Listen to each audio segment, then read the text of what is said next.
Have you noticed how obsessed Americans are with Cillian Murphy's still face?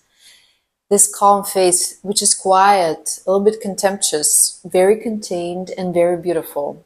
It's everywhere in memes, like when chaos happened and I'm done.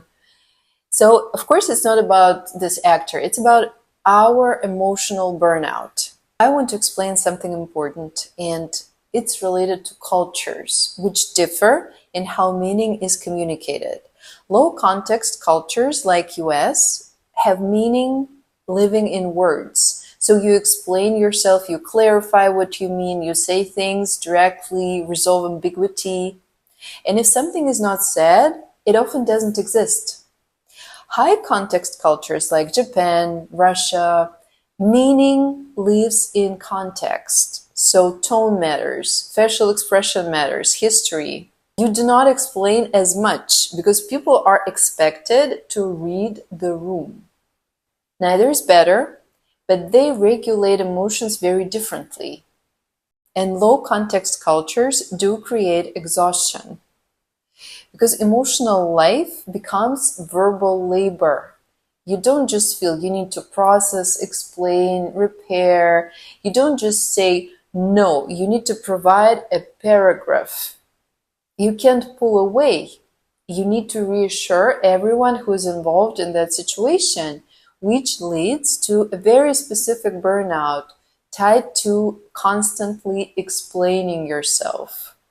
Why do we over-explain? People don't over-explain because they're evolved. They over-explain because they feel anxious and afraid of being misunderstood or rejected. They're afraid of being seen as a bad person, and they are afraid of conflict. Over-explaining becomes our attempt to regulate other people's emotions. We think if I explain better, they will calm down, and if I clarify what I mean, they won't be upset. If I justify myself, I will stay safe. It's hypervigilance. In low-context cultures, people become fixers. They don't just leave, they manage reactions and anticipate, soften, explain themselves into exhaustion. And then something else appears. Envy. People envy those who don't explain, don't chase any understanding, or just stay calm and seem untouched. So Cillian Murphy's still face represents, I'm not regulating you, I'm not fixing this, I don't need to be understood to be okay. And that triggers envy because it always points to a disowned capacity, something that we don't have, but something that we want. So let's talk about the shadow. America has a narcissistic shadow.